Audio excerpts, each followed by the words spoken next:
Welcome back, football fans, to my Hats Off podcast. It's Mark Trible here from Studio B with Rod Self. We are excited for another season here. I know everybody's ready for NFL kickoff. It felt like it's a good time to kick this thing off too, Rod. Plenty of action we have to cover in terms of what happened this week, and I think the theme right now in terms of football, not just in South Jersey, but everywhere, is what exactly is happening. A lot of upsets, a lot of crazy things. I know if you sat at home yesterday and you were cruising through the scores, your eyeballs probably popped out looking at some of the high school scores. Same way if you were looking at the college scores. Took a lot of ribbing, Rod, about my Hokies losing to Old Dominion. I'm not hearing it this morning. Old Dominion, look, they're part of the Sun Belt Conference in the East Division. Let me tell you who else is in that division. Let's just go through blow by blow real quick. I had to take we'll bring it up on Wednesday too with Mac. I had to take my shots, and I did. Georgia Southern is in that division. They beat Nebraska yesterday. Appalachian State is in that division. I believe they beat Texas A&M yesterday. You know, the other one, it's tough for me to tell, but, the gold helmets threw me off. I guess that was Notre Dame that lost to Marshall yesterday. Yes. The Thundering Herd. Okay. Green and white look great. But, hey, not to mention Bama sneaks by. That division, by the way, I was looking before the show, Rod. It also has Coastal Carolina, who was a top 15 team a couple years ago. Yes. And James Madison, my sister's alma mater, who was a national champ and I don't know what you call it. What do we call it? FCS. And now they are in the FBS. So, yeah, pretty good division. Pretty good division. But a lot of upsets yesterday. A lot to wake up to today and digest. In South Jersey, some notable results yesterday. Woodbury handed it to Pennsgrove on the road. Salem rolled over Pleasantville at home on Walnut Street. I know you saw Pennsauken take it to Eastside, and that was on the D2 Sports Network. Ocean City wins on the road against Cedar Creek. Cherry Hill East wins as well. Congratulations to Coach Tyler Drob for his first win. It's crazy season. We're going to go into some of the stuff on Friday too, Rod. I don't think there's any way to predict what's going to happen week to week right now. Yeah, it's a little difficult. We're trying to figure out who's the guys that are going to step into those roles that some of the, older guys that we kind of get used to. And this happens every year. Yes. Especially early in the year. This happens every year where we're looking at teams trying to figure out who they are, what's their identity, and what's the next team to take that leap and who's going to kind of take control of this South Jersey football, top-tier football programs. Yeah. We don't really know right now. Tom, Mike, Derek, good to see you guys. Thank you, as always, for tuning in. Usually you have the camera pointing at you, Rod, during that time while I'm drinking my coffee. Now I sit here, I'm looking, I'm like watching myself. We'll get there. It's the first, this was, hey, Anthony, how are you? I know you're excited about the Rams getting back in the win column. Real quick, yeah, go ahead. I mean, you brought up the whole college football. Mm-hmm. I mean, it's a great thing that my Buckeyes didn't lose. So yeah, that's right. Throw that in there. But then again, you look at the Buckeyes, they basically did what Marshall did. You guys are basically on the same. You beat Notre Dame. Congrats. Oh, I know my buddy Tom McGurk is not happy this morning. A big Irish fan. Although he is in first place in our fantasy baseball league, so I know he's very happy about that. He'll switch the topic real quick. Hopefully green and white is good today as well, as the Birds open up the season up in Detroit. It's no secret that they have a lot of high expectations, but as we've learned so far this season, expectations mean absolutely nothing. You got to go out and earn it. We'll see what happens in Detroit. We started this podcast last season, Rod. I thought it went really well. We had some in the off season as well, but this would be the official kickoff to our season 2 for the Hats Off podcast. Season 2 in full effect, man.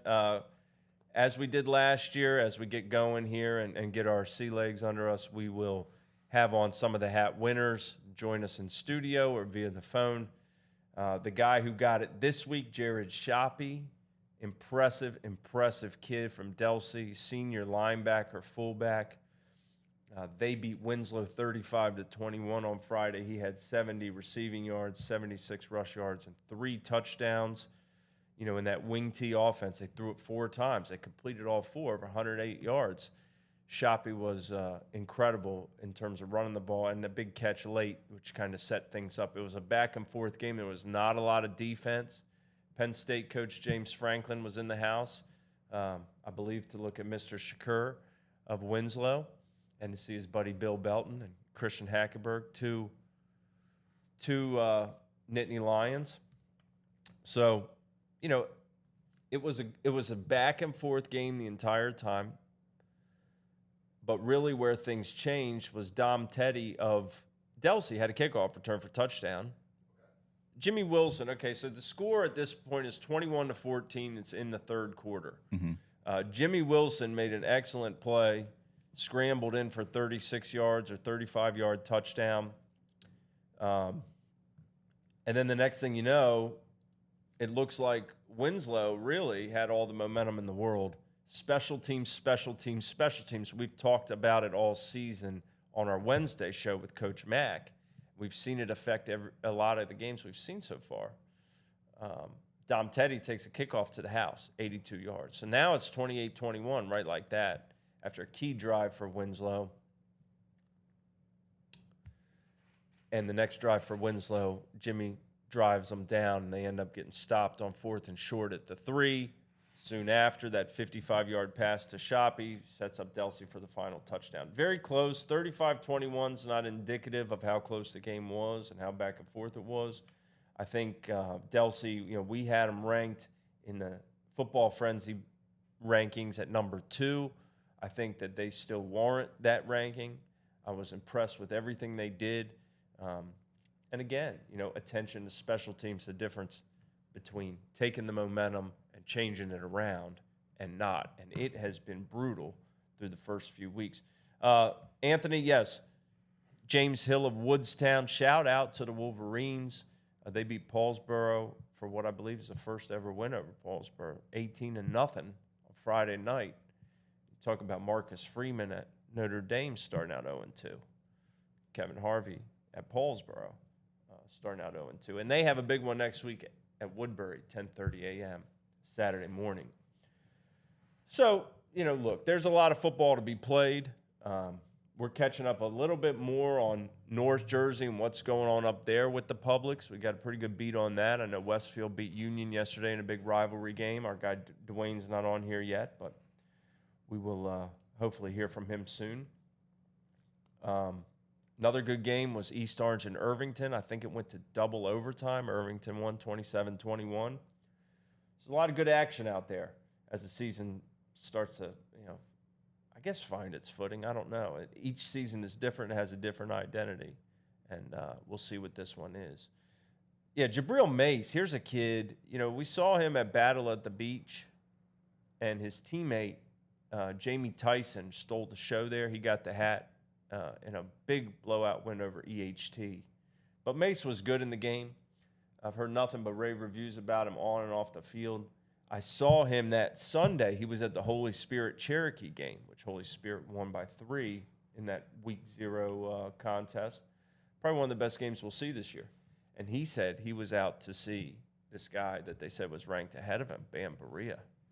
And he kind of chuckled like, you know, how could anybody be ranked ahead of me? We love Bam. We had Bam on the show last year. Unfortunately, Bam didn't get to play on Friday, but Cherokee came away with a big win. But Mace, Villanova commit, is just out to make a statement, and he made one the other night, man. They rolled over Oakcrest.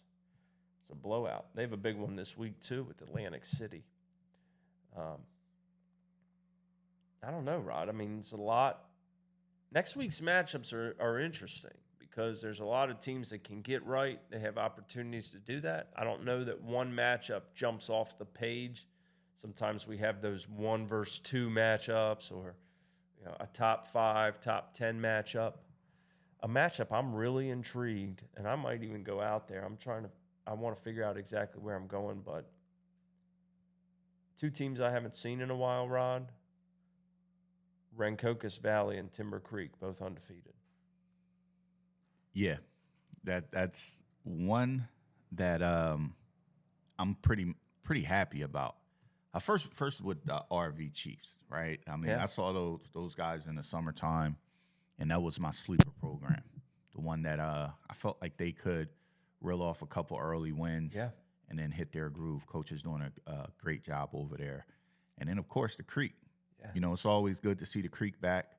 What they did this week versus Willenboro, that was it sent the ripple through South Sure. Jersey. Their other 2 wins, they were good wins, but they weren't as loud as this Willenboro win. So now we're kind of starting to keep an eye on the Bolts over there, the Chargers, to see how things work out for them. Yeah, and the fact that you have, 2 programs that traditionally, at least when I started covering ball in South Jersey, let's say 8 years ago, 2 teams that you expected to be in the top of the top when the rankings came out. When we went through the rankings, RV, certainly a storied history, and Timber Creek as well. I just like that they're both back in the mix. I thought about that at Delsea this weekend, Rod. I hadn't been down to Delsea since, I guess it had been 3 years. Aiden Bourget was there as a running back the last time I was there, and it was good to make it back down and see, just a place that has a lot of fond memories when it comes to the football field. Brandon, I'm glad you're in here, man. I saw your brother, 2 of your brothers, on Friday night. Hope all is well. Marcus, yeah. So Marcus says Salem's back on a mission, and I think that loss to Camden that they had at the Rumble with the Raritan is only going to serve to help them. And a lot of losses this year, we say that should help them in the long run. And really, it's up to the teams if it's going to help them. I know someone had mentioned to me they thought Pleasantville had a shot to pull the upset on Saturday. Nowhere near it. Matt Best says Cedar Creek and Eastside on Saturday is a season-defining game. Cedar Creek, they're 1-2 out of the chute. Eastside, 0-2 out of the chute. I don't think I'm not sure if that's this week. I think it is. That might be. I think it's Saturday. Is it Saturday? I believe so. I thought they had Willenboro. I could be wrong. Either way, when they play, it is, this is seeing the teams in the off season, talking to the coaches. I don't think anybody would have marked down that we'd see these teams at the current records, 1 win between them through 5 games. They are 2 teams that, if you remember the games last year, especially the infamous final at Rutgers. It is next week? Yeah, it's next week, 12 p.m. At the Creek, right? Per NJ.com. And then the following week is Willenboro.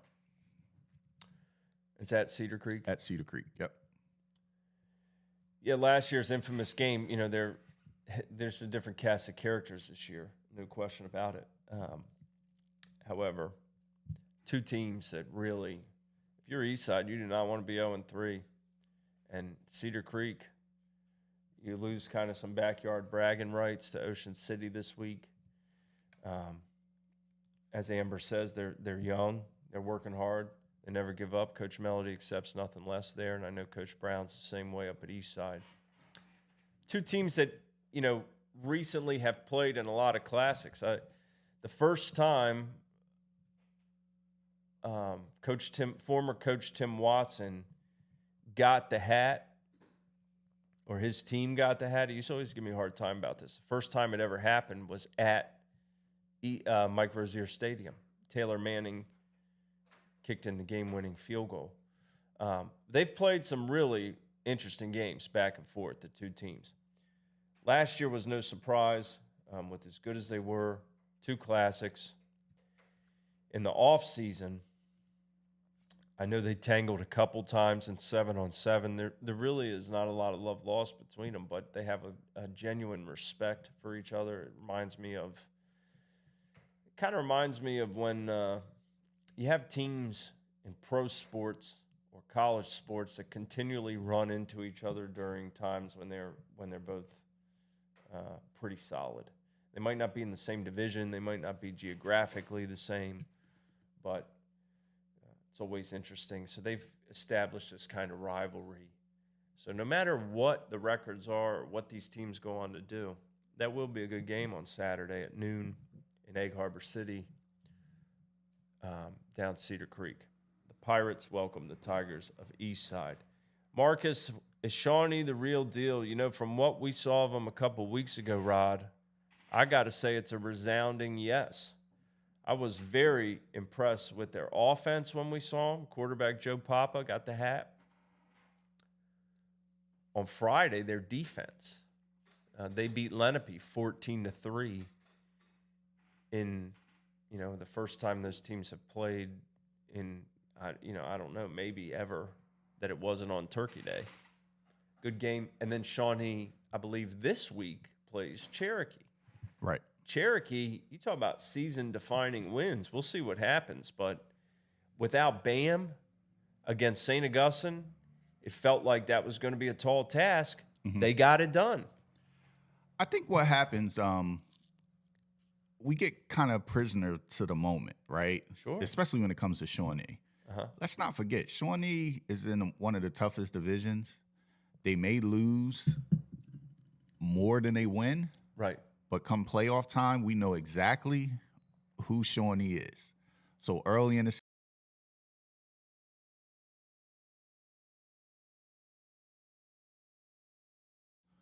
where we're not used to seeing it early, we usually see them riding it out. Right. And then in terms of where they are, like it's all a surprise. This whole season has been a surprise. It's just been a complete surprise. Well, and the expectations, Rod, of Shawnee in the past, like when we saw them beat Eastside, it stood out to me that we are used to seeing Matt Wells, who was a 4-year starter, or he began starting the end of his freshman year. Phenomenal player, could run and pass with the best of them at quarterback in South Jersey. You're not really sure what to expect with a new quarterback, and Papa gives them a different identity. Not that it's better or worse, but it's different. They're going to run that quarterback, and he is a big kid. And Liam Gilmore is a missile at linebacker. And I think Steven Scuderi is, one of the better offensive coordinators we have in South Jersey. He's done a great job with that team over the years and continues again this year. And speaking of Scuderi's, how about his dad, Dennis Sr., after Paul VI beats Cherry Hill West 10-8 on Friday night? He was getting down, wasn't he? I mean, I couldn't believe it. I could not believe that was Dennis Sr. You go and find that. Sorry, Den Jr. I'm sorry, Mike. Yeah. Dennis Scuderi Jr. is the OC at Shawnee. I apologize, Den. It's too early for me. Not enough coffee. Steven Scuderi is the assistant at Paul VI, who was watching those dance moves on Friday night. That was great. It doesn't take long to find that. You know something is really good when I could just say, you'll find it. Or if you haven't seen it, then you're living under a rock. They called it they said he was doing the gritty, but it was more like the Grampy. He was getting it though. He was getting. How great is that, man? Talking about guys who love football, being it this long. And to be dancing like that on Friday night after a big win. local rival. It's great. Yeah, there's. I agree, Marcus. The Shawnee Millville game is definitely double circled, red underline. The division that you talk about, how tough it is, and how Shawnee in the past has taken some lumps. I don't want to say lumps, but they're a Group 4 school. Millville's a Group 4 school with, more talent than most anybody across the board. St. Augustine is always as talented as anybody. Williamstown has had a great run, big school. Cherokee, Lenape. For Shawnee this year, you go down and look at that division. I think Shawnee and Millville right now are the class of that division. Now, Cherokee, Shawnee next week, we'll see. Rivalry, throw out the records. Really encouraged what we saw from Cherokee on Friday night. Should be a classic when those two get together. But this looks like a very, very good Shawnee team. I know what I wanted to say now. Yeah, go ahead. When it comes to Cherokee, when it comes to teams like that kind of depend on one particular player over the other, especially coming into a new season, you tend to lean on your guys who, you're used to seeing them carry the load for you. It's a new season, so they were kind of dependent on Bam a lot. Mm-hmm. So I kind of feel like when Bam went out, it kind of allowed them to kind of figure out what may work for him. Yeah. And within his injury, now they kind of figured out, hey, you know what? We can throw the ball. We can, have the offense going without just, giving the ball to Bam not every play, but you get what I'm saying. Like most teams kind of just depend on that one particular guy who's the best player coming in, kind of like Brooks. Right. Like that loss against Irvington, I think it kind of showed Millville, hey, we got some other guys that we can utilize within the offense that can help us win some ball games. We don't have to just depend on Brooks to make a play for us. Right. Right. Yeah. Millville got healthy in the right way this week. Rolled over Williamstown. Brooks had some big plays, a couple touchdowns, pick six. I think the biggest thing for me for Cherokee is a shout out to their defense, because this was a team that struggled to stop the run or pass against Holy Spirit and give up more than 500 yards of offense in that game. The next week, they struggled to stop the run against Hamilton, which, Hamilton does not throw the ball very much. So you're going against a team in St. Augustine that, has some weapons, and they love to run the ball. You're able to hold them to 14 points. I think that says a lot about the character they have on defense. It says a lot about the Chiefs, man. It's not easy. Yeah. I mean, down the stretch, I believe they wind up getting 2 or 3 sacks to kind of end that game. So, yes, it was really good to see their defense step up, see the captain in the middle of that defensive line kind of, anchor down and get 2 big plays in that game. That's a huge win for them. Huge. It is. Huge win. It is huge. And then we turn around and look at that Shawnee matchup, and we will definitely preview that in full on Wednesday night here at 7 p.m. with Coach Mack. Rod, I think we'll take a brief break and come right back and start just keeping it up, man. There's a lot of football in the mind this morning. Thank you guys for joining us. Be sure to share this thing out while we take a brief break. We'll be right back after this. Joe McColgan, Nick Strom, and John Doherty have been part of a lot of wins in South Jersey football. They won on the field.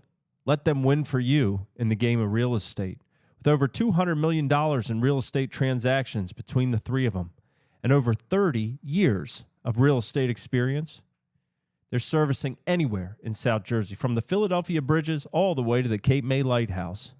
With one of South Jersey's fastest growing teams, $29.5 million alone in real estate sales in 2021 and 22. First-time home buyers, seller consultations, relocations, rentals, downsizing, or if you're not quite sure how to get started in the process of real estate, give them a call for a free consultation at 609-314-9862. That's South Jersey Elite. They won on the field. Let them win for you in the game of real estate.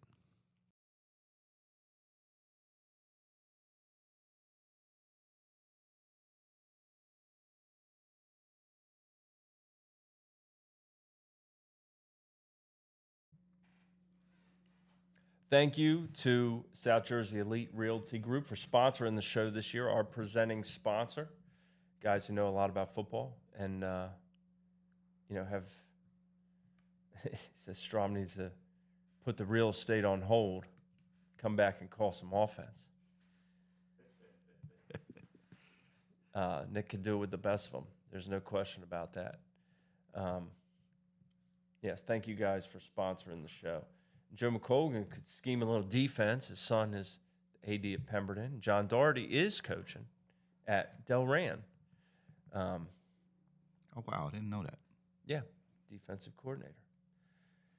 Mike McEwen is in the comments. Mike, I hope all is well, man. I know I talked to you yesterday.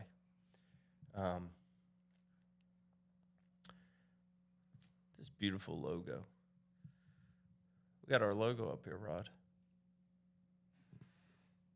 I'm not that ugly. Right. I'm ugly, but I'm not that ugly. Unless I am. If I am, you guys will tell me. I know you will. All right. We look down next week. I want to know what game you guys are looking forward to the most. I already said I'm looking forward to RV and Timber Creek. Is definitely a matchup I want to see. It very well could be where I go on Friday. We'll see where the whole gang is. I thought the James Franklin thing was pretty cool. He helicoptered in. I think I've seen him at a game before, but I cannot remember which one it was. It's always neat when someone helicopters in like that. Seemed like a nice guy. Kept to him. Tom Pagic, you have a face for radio. Well, there goes Tom Pagic's segment of the show on Wednesday. Scout these players myself, Tom. Whew. If you text me, it's one thing. If you text me, it's one thing, Tom. But to pull that thing right in the comments section, that's just a punch in the gut, in the side. Touchdown Club banquet, President of the Touchdown Club of Southern New Jersey this year, Rod, and anybody who's interested in coming to the captain's banquet where Tom Pagic will be, our buddy Barrett Brooks, who came on the show last year, is going to be the guest speaker. Be sure to go to touchdownclubofsj.com if you want to get tickets to the banquet. It's $35 a ticket. It'll be at Adelphia, 6 p.m. on Tuesday night. Looking forward to honoring South Jersey's captains. Excited about that opportunity. When is the last time Paulsboro went 0-2? I'm not sure. You know who would know that, Anthony? Is Kevin Minnick, who's not joining us this morning. I don't know why, but we'll hold it against him. I feel like a couple years ago they got out to a slow start. I'm not concerned about Paulsboro, though. They're a team that, you expect they'll be there at the end until they're not. I think they've earned that much as a program. I want to see Woodbury.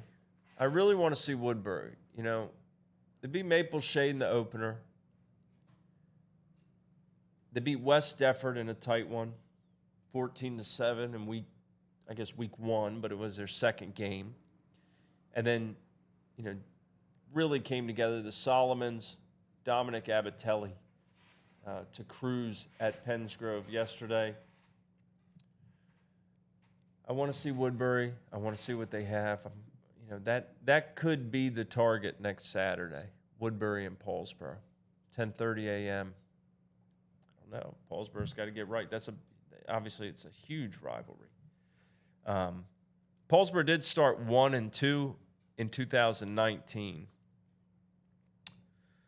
but not 0-2. I can't go through Gridiron fast enough to figure it out. Somebody figure it out. Salem, Woodstown, Woodbury. Yeah. Well, Woodstown's got clicking. I mean, with James Hill and the guys they have on the line, James Hill's an incredible runner. He gets the job done. Yeah, I was pleasantly surprised just seeing how well they were in motion to get back on track from last year. I think they're coming into this season with a purpose. They were a little upset that they lost last year and couldn't go on to the championship. So they definitely have a chip on their shoulder. Circle the game when they play Salem. That's kind of the one that I think both teams are kind of waiting for. So it's going to be very interesting. But he's a dynamic player, man. He's really a dynamic player. Very underrated on the defensive side of the ball as well. So he makes plays on that side. A lot of people just focus in on Hill offensively, but you can mess around and throw a little bubble screen or try to think you're going to pass on him, and he'll make you pay for it. He's a really good player. Yeah. This year, it got lost in the shuffle last year, as good as they were. I know they lost to Paulsboro last year, and they just avenged that. But in the playoffs, they were, they had first and goal, I think, with a chance to beat Woodbury, and they lost that game by 2 points. So right to a team that went undefeated to that point. Mm-hmm. I think sometimes we look at the final result that Woodbury hoisted that title. But then you forget about what Woodstown has coming back and that motivation of being just 2 points short. And, when you have a loss like that, man, for the seniors on the team, it'll gnaw at them the rest of their lives. For the kids coming back, it gnaws at them all off season. They know they can do something about it. You lose a sectional final by 2 points, and you had an opportunity. Like, you right there. Yes. Whew. And they're determined. And the fact that you have a good enough team to come back and push forward again. Losing that as a junior and your team's not all that good, you're kind of like, man, we let one slip. But knowing that you have a really good team coming back, most of your starters, you're chomping at the bit all off season. That's the motivation in the weight room. When you're running hills and doing all your agility drills and everything like that, that's the motivation to get right back at it. That's the motivation. Yeah. No question. Riverside 2-0. Justin Mary running back. Good for the Rams. Good for the Rams. We know about Quentin Ives up there by the river and what he does for Palmyra at running back. So maybe Justin Mary is the next back up there in that area that's in a small school that's putting himself on the radar. I like the Birds today, Rod. I do. I don't know if it's I don't think it's going to be pretty, but I think they're gonna win. I think there's a lot being made of the Lions just because they were on Hard Knocks. It's like people are like, watch out for the Lions this year. Everybody likes, and I'm the like, coach. I have HBO too, so I hear you because you've been watching them unfold. I'm not saying the Lions can't win this game. They certainly can. But I think a lot of that is because of being on Hard Knocks. Because everything else that has to do with the Lions in their entire history suggests you don't need to watch out for them this year. Season openers are weird in the NFL, same way they are in high school and college. There'll be some team today that wins. You think, I can do a survivor pool. Mm-hmm. Week 1's the hardest week. I haven't changed my pick this morning. At first, I had the Titans over the Giants. And I'm like, I don't know, man. They got to adjust. Usually Derrick Henry gets his legs in the second half of the season. They got to adjust to life without A.J. Brown. Right. New coach, Brian Dable, going to, have a lot of tweaks in the game plan. Probably want to make a statement like Sirianni did last year against the Falcons. Mm-hmm. So it's tough. I ended up switching it to the Ravens. Your suicide pools are dangerous, man. Woo! I mean, Tough. there's It some is call not them easy. suicide survivor pools. Yeah. I don't know the correct term, but they're always dangerous because week to week you have to figure out who you're going to play at certain points, and you have to look at the entire schedule. So you have to really pay attention to the game of football to figure out, all right, which is the easiest game to pick. So, I mean, one year, the suicide pool, man, I got all the way down to the last game, and I picked a cupcake game. I think it was the Patriots and the Dolphins, I think Okay. it was. Yeah. And that was the one year the Dolphins were absolutely terrible. And they wound up beating they the won, Patriots. yeah. I was just lost. I mean, gambling wasn't as wide open as it is now. Crazy But thinking about it, isn't it? yeah, I mean, I was a little upset. It was $3,000 on the line. I was like, man, I was thinking the Patriots definitely going to win that game, but I lost my money. I think that was the last time I gambled. I don't gamble anymore. Yeah, I'm I out. wouldn't either after that. I mean, that's when you're not supposed to. Right. If the Dolphins, it's probably one of those years they went like 2-14. Yeah. They actually beat the Patriots. Yeah, it's tough, man. I think like my rule of thumb is I always look and see what the biggest lines are, and then kind of like gauge it from there. Mm-hmm. But it's not easy, and it's definitely not easy in the first week. I think one year I picked against the Jets for like 8 weeks in a row, and that worked pretty well. But I think they'll be better this year. Whoever plays the Jets. But I did go with who plays the Jets in the first week.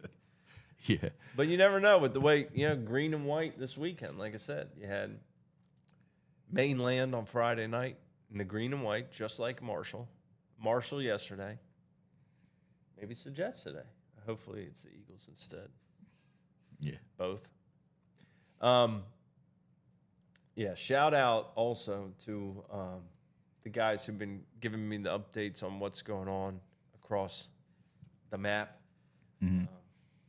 It's key. Here's another big win we had, Kingsway. Now, Kingsway beats Washington Township on Friday. Now, Washington Township, and they haven't played a lot. We always give these stats and give the disclaimers. But Chuck Langerman gave us this one last year. I went back and looked. Washington Township's first ever win as a football program was against Kingsway in 1965, I think. And they have not beat them since. Now, they've only played, I think, 10 or 11 times. It's like the Paulsboro-Salem thing, but still, it seems weird they have not played that much, but different conferences. And school size. Kingsway now is bigger. It's bigger, yeah. They just have not been able to get past Kingsway. And then Kingsway, on the other side, has not been able to get past Williamstown. Remember last week, Williamstown beat them again. And that was at Williamstown, tough place to play. And then Kingsway, Washington Township went there. It's like House of Horrors in Group 5, which bears watching in the playoffs.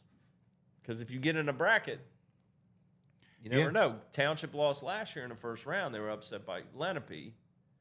Plays very similar style of defense to Kingsway, of course. Woj and Hendricks, familiarity there. It's interesting. But a big win for Kingsway. And that was huge. They had high expectations, as rightfully they should.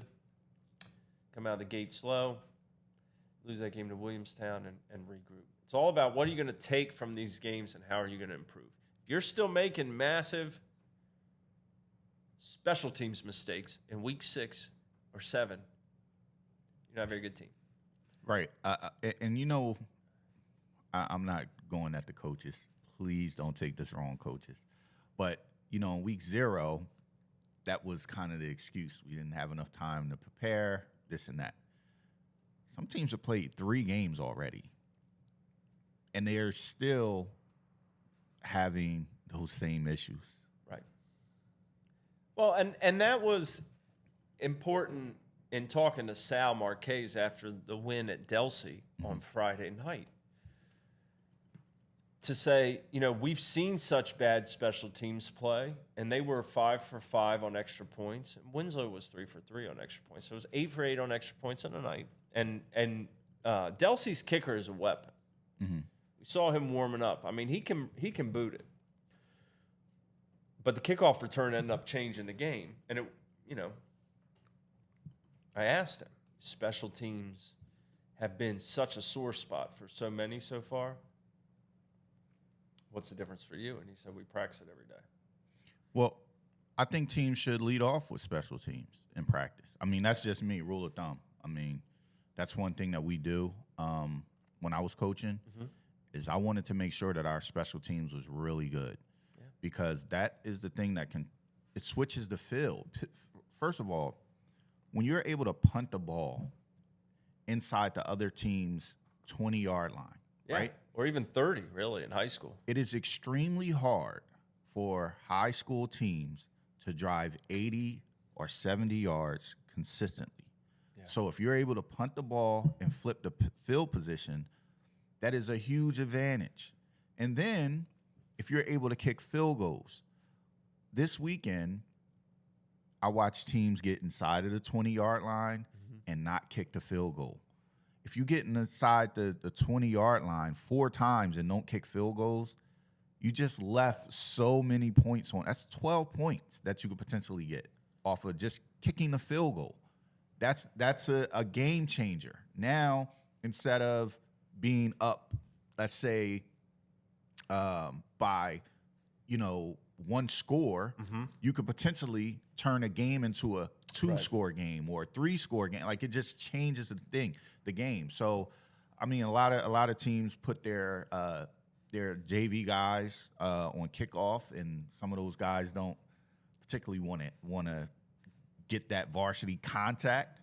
Those guys, you got to figure out who can do that and how you can switch them on and off the field. But special teams are huge. It's 1/3 of the game. Yeah. Look at, and we're going to take a quick break in a minute and come back and finish this show off. But look at the way there's one team that always has a guy on the Pro Bowl from the special teams. One team. They pay this guy year in, year out to just play on the special teams. Right. Slater in New England. Okay. Bill Belichick knows the importance, right? He has that guy. I mean, he invests one roster spot in the NFL with 53 man, which is you want to get the most out of every spot. And I was just listening today, like the Birds don't have, and they might activate Covey, but like no one knows who's going to return the punts. They don't have a BB. It's Yeah, exactly. And it's different in high school too, but like for me growing up watching Virginia Tech go from nobody to somebody on the national scale based off special teams and defense. Literally, Frank Beamer put starters, his best recruits, his best players on the field for special teams. They blocked punt after punt after punt because the other teams were playing backups there. And it changed the program around special teams. Yes, it does. So I'll give you one more. My son's school, Assumption University, Division II school, up in Mass. Yep. Right? How about they had 2 players make the Pro Bowl? Both players were special teamers. One was a long snapper, and one is, we all know, DeAnthony Harris. Yep. Just changed his name, but they both made the Pro Bowls from special teams. And then one won a Super Bowl because he was a long snapper. So the importance of special teams really needs to be paid attention to. A lot of times with teams, they just want to run plays. Hey, we just want to run plays. I get it. You want to run plays, but that one play that you don't practice consistently, how about snapping the ball? How about getting somebody on the team that can long snap the ball consistently enough that we don't see teams getting touchdowns because a punt was snapped 40 yards over his head and the team gets the ball right at the 10-yard line or the 5-yard line. So those are the things, like, we overlook them because they're not the big splashy plays, but those are the plays that keeps you in games, especially when you're playing a Millville. Yeah. Make them start 80 yards. Don't give them half the field. You get what I'm saying? Yeah. I'm on a rant. No, it's a good. love No, special that's a teams great too. point. And lost yardage that you don't see. You know, there are, as the game has evolved and there's more trust in kickers and punters, we've seen more kickers and punters rise up through the high school ranks if they've been kicking from the time they were younger, or it's something that they practiced. Well, you know, if you're a kid who wants to play football, if you can fair catch the ball 100% of the time, you are going to play when you get to high school level. Lost yardage in terms of the ball bouncing, everybody just yells poison because you can't trust the returner. If there's traffic, it's a short punt, which it usually is. The ball bouncing and bouncing and bouncing. You know, sometimes it helps you, but sometimes it doesn't. Right. When you're kicking end over end and it goes, it could roll, and especially on turf, 10, 15 yards. That's saved yardage if you have someone you can trust to fair catch the ball. And thinking about it earlier today with the Birds, I remember when Greg Lewis was the punt returner against Green Bay because they said, oh, well, we don't have one. Mm-hmm. Greg Lewis can do it. Anybody who remembers, he could not do it. He could not do it, cost him the game. And then I think, I could be wrong on this, but the next week, they signed Reno Mahe back. And his job for however many years was just to fair catch punts, basically. And, Greg Ward did the same thing last year. So, special teams is important. We'll take a quick break, come back and wrap up the show. Hang tight, share this thing out. We'll be right back after this. Joe McColgan, Nick Strom, and John Doherty have been part of a lot of wins in South Jersey football. They won on the field. Let them win for you in the game of real estate. With over $200 million in real estate transactions between the three of them and over 30 years of real estate experience, they're servicing anywhere in South Jersey, from the Philadelphia Bridges all the way to the Cape May Lighthouse.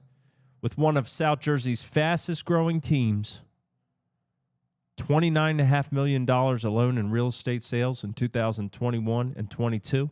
First-time home buyers, seller consultations, relocations, rentals, downsizing, or if you're not quite sure how to get started in the process of real estate, give them a call for a free consultation at 609-314-9862. That's South Jersey Elite. They won on the field. Let them win for you in the game of real estate.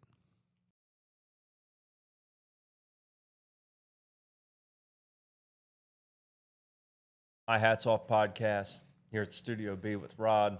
I just put a little note in here, top storyline for next week. Go. I want to hear what some of them are. Special teams, Matt Best. Yeah, it's true. Who can shore up their issues on special teams? Because Lord knows we've seen a lot of issues.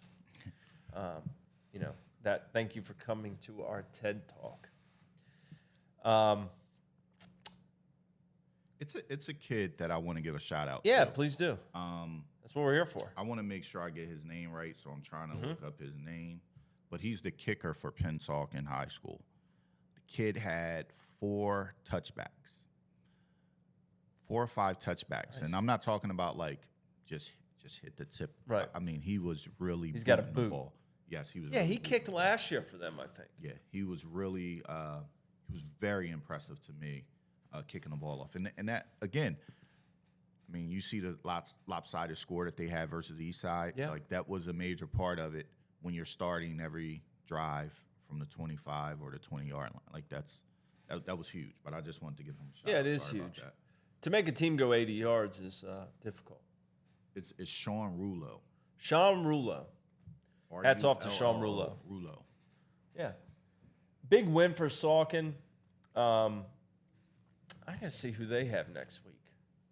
I got you right now. You got me? Of course you do. They have Burlington Township 7 o'clock at Burlington Okay. Township. I was at that game on the last year. That's on the 16th. That's on the 16th. I was there last year for that game. And that was a game I thought Salkin had a shot, but Anthony Johnson was too much. Then he came in and joined us. He's at JMU now. He's in the Sun Belt's Eastern Division. Darren Wu, Shawnee, big-time kicker, punter. He huge is leg. the best, right? Huge leg, yes. Yeah. He's an all-South Jersey type of kid. And last year in Touchdown Club, he was first team, I think, for punting. Yeah, I gotta give this one. Yeah, I gotta go say ahead. this, man. It was we didn't see it yesterday, but the fact that when Woodrow Wilson played against, Shawnee, Yep. it's I know huge what that they you're gonna say. kicked 2 field goals. People may laugh at that, but for 10 to kick 2 field goals for did I say the WW? Excuse me, East Side High School. For him to kick 2 field goals is really huge. So they are starting to pay attention to some of the special teams as well. Sorry about that. Well, you're right, though. I mean, we joked about it. I almost put an asterisk by the score when we tweeted out the score that, yes, Eastside has 7 points. Right. Maybe first time in a long time. Not 8 and not 6, but 7. That matters. It certainly does. One thing I want to impress upon the folks who watch the show, be sure to send along your ideas week in, week out. We appreciate your comments. And that way we can kind of design it how we want as we go. I think it's important to get some North Jersey flavor in here. So we're coming together as one state. You guys know how I feel about that. Also, I know we have a lot of kids in that 8th grade level, 7th grade level that are really killing it on the youth fields when that season starts. I know some of those games are Sunday, but please feel free to send along stats, scores, or come here and talk about it during the show. We want this to be a forum for everything South Jersey football and local football, high school, college, pro, whatever. That's what we're here to talk about. Tyrone Pierce, thanks, Tyrone, for watching and commenting as well. Millville's kicker is perfect this season on extra points and field goals. Jaden Reynes, I believe is his name. Huge. Yeah, good kicker. Special teams has been the theme of this last 20 minutes or so, but the overarching theme, if you missed the beginning of the show and go back and watch it, or you can listen if you're on Spotify or Apple later. I guess if you're listening on Spotify or Apple later, you've already listened to the beginning of the show, but just that everything is upside down right now. We don't really know what's what. The beginning of another football season. Yes. And my question to just the fans is, as far as like standout teams, like who are those teams and how will that, produce throughout the season to come down the stretch? Right. We haven't really, Camden won, but they played out of state. Right. So they played a Sterling team. They beat Salem. Are they one of the top teams? Is Millville that team? Because years past, by week 4, which we're coming into week 3, but by the 4th game, we kind of know who those top teams are. So are we at that point yet where people are starting to separate themselves? Well, and just looking at the rankings we had last week, I'm just going to go through them. If I could pull them up here. Let's see where they are. I think we did a decent job. I think we started out up at number 1 was, of course, Millville. Yeah, 1 was Millville. Right. 2 was Delsey. 3 was Camden. 4 is Spirit. We didn't even talk about Spirit. They lost to St. Joe in a holy war. That's a topsy-turvy. That's one that I don't think a lot of people saw coming just based on what St. Joe had done the week prior against St. Augustine. St. Aug, yeah. So, that was interesting. Spirit plays Washington Township, I think, this week. That was a game where last week you start looking ahead, you think, this is a big game. That's going to be a huge game. It's just, now it still is a big game, but for a different reason, right? Right. Both teams got to get right. You don't want to have a 2-game skid. So looking at your at the rankings, and they were pretty close across the board, right? Uh-huh. To everybody, that top 10, depending on it didn't depend if you had 1-7 and 1-4. Right. It is what it is, right? But you lose St. Aug out of the top 10, right? They lost. They were at 5. And so your 4 and 5 teams both lost. They both lost. We had Salem at 6. Salem at 6. Shawnee at 7. They won. Okay. Washington Township at 8. They lost. They lost. Hamilton at 9. They won big. Mm-hmm. Winslow at 10. They lost. Down a lot of guys. I mean, they lost to our number 2 team. I think that's fair. I mean, and then Haddonfield at 11. Haddonfield was off. So you figure four out of the 10 or 4 out of the 11, lost to other good teams. There were 3 teams. Yeah, good teams. Good teams. Right. Right. And teams that could be in or could not be, Teams that just started slower, right? Kingsway loses at Williamstown. If Kingsway had beaten Williamstown, they would have been ranked. They would have been up there. Right. They probably, but lost that opener. Cherokee lost 2 games to teams we had on this list. And then Holy Spirit lost to St. Joe. And St. Joe lost to had played 1 game and they lost to St. Augustine. So, I think when we evaluate these teams week in, week out, the flexibility of the rankings is pretty key based on they're playing each other for the most part.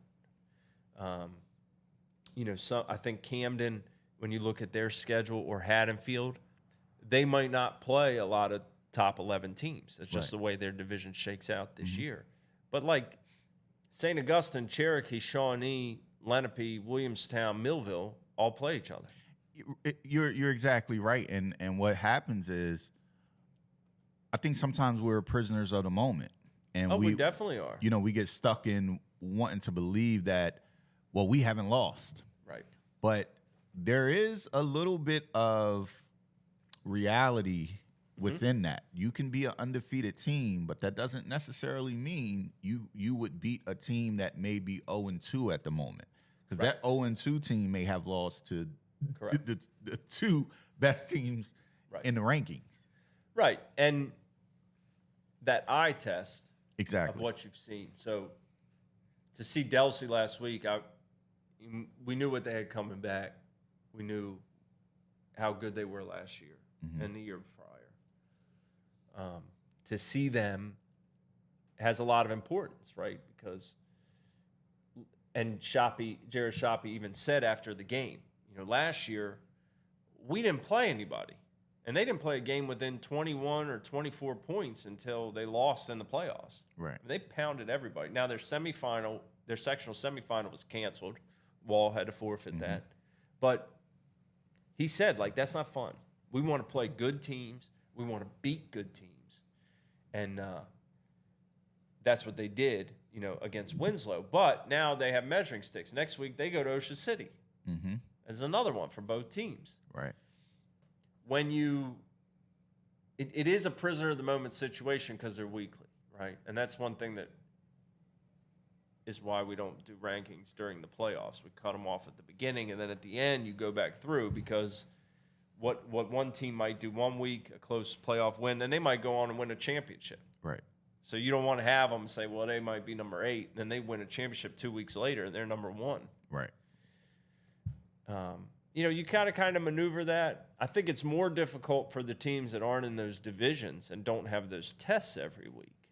Like if you're Haddonfield, you're a great team, and I think the Haddons are really, really good. But week in, week out, they might beat a team we think they should handle, and they might handle them the way they should. But what if, Cherokee beats Shawnee by 3 touchdowns? Then suddenly it's like, whoa, we got to move Cherokee up. They just beat, so it does make for a little bit uneven footing. And I think this year you're going to see a lot of teams going up and down, just because of the inconsistency of those teams. There are a lot of young teams. Just looking at the game yesterday, something comes to mind when I talk about young teams and inconsistent play is yesterday on Woodrow Wilson, they had one guy East side. on.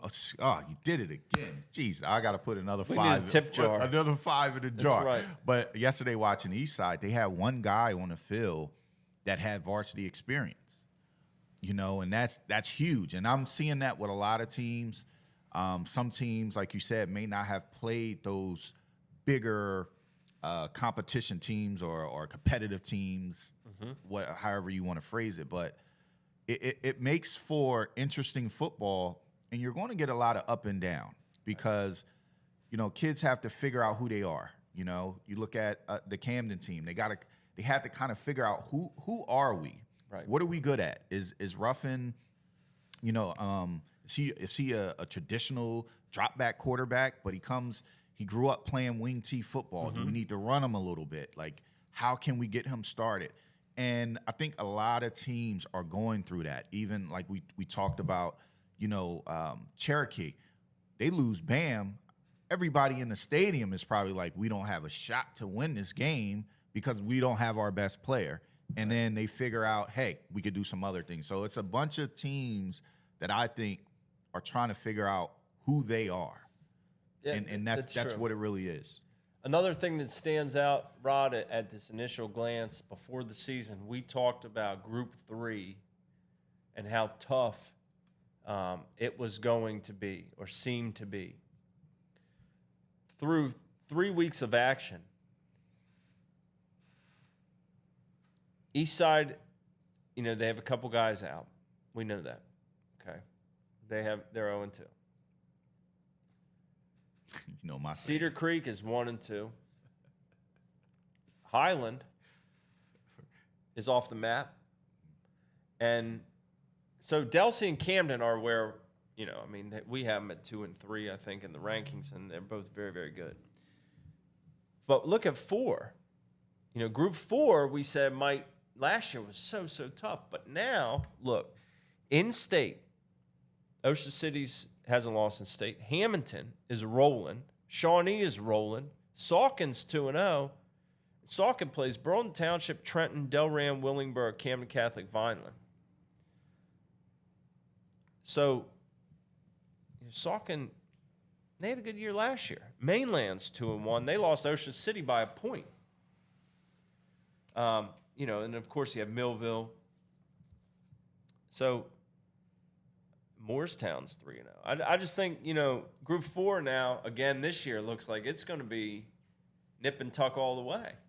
Some of these teams are jockeying for position, jockeying for where they're going to be seated. In Group 4, that matters a lot, Like if you're a Mainland or you're a Saucon or, you're one of these teams that wants to make that run that puts a print on the program. Ocean City, even Hamilton in recent years, Shawnee, and Millville. Hey, look, man, they've been there almost every year. I know Hamilton was down a couple of years, but they were in those sectional They're big hanging games. around. But now with Mainland, Saucon, some of those teams, they're looking to take that next step and put a print on a program. And Group 4 is pretty tough this year, so seeding is going to be very important. It's going to be important. Yes, it is. Yes, it is. All right, Rod, let's wrap it up, man. Thanks again to Studio B, Roderick Self, D2 Sports Network for putting us on here. Sully at SouthJerseyGloryDays.com. Thank you, Sully. Appreciate the platform. We'll be back every Sunday morning at 9 a.m. through the season. We're going to try to bring on some of the Hats Off winners through the season and interview them in studio live. You can find this thing on YouTube. Obviously, you can share it here as well. And it'll be on Spotify and Apple and all the streaming platforms as well. Right. It's going to be another great year. Thank you also to South Jersey Elite Realty Group for your sponsorship of the show. Any parting shots, Rod? Just YouTube. Anybody watching on YouTube, the next coming weeks, we will open the chat up for YouTube so we can read off those comments as well. That audience is building up pretty good. Yeah. I just want to thank everybody for supporting everything that we're doing. Huge in South Jersey when you go out and you know, you meet people and they finally put a face with the name. So, you know, thank you guys. It's the fans. It's the people that support what we're doing. It is. And if you do, share it with your friends. And I know a lot of you guys are in tight-knit football fan communities in South Jersey. And how about this, Rod? Our guy, I'm sorry, I'm giving audio. Tyrone waits until the very end. He To say, thanks "Go us Cowboys," and says, right? "Go Cowboys." Come on, man. Come on. That's just like a Cowboys He's fan. smart. Right? He didn't say it in the beginning. He didn't say it in the beginning. We'll see you guys Wednesday night here for the South Jersey Football Frenzy Show. Myself and Coach McEnany, as we reviewed last week, and look forward to this week's big games. I want to say go Birds. Thanks, Hokies, for getting in the win column last night. OH. That's OH from Rod. We'll see you guys next week. Thank you for supporting. It's been my Hats Off podcast. See you Wednesday, then Sunday, then Wednesday, then Sunday, and then Fridays and Saturdays. We'll be everywhere. Thanks, guys. Enjoy your day.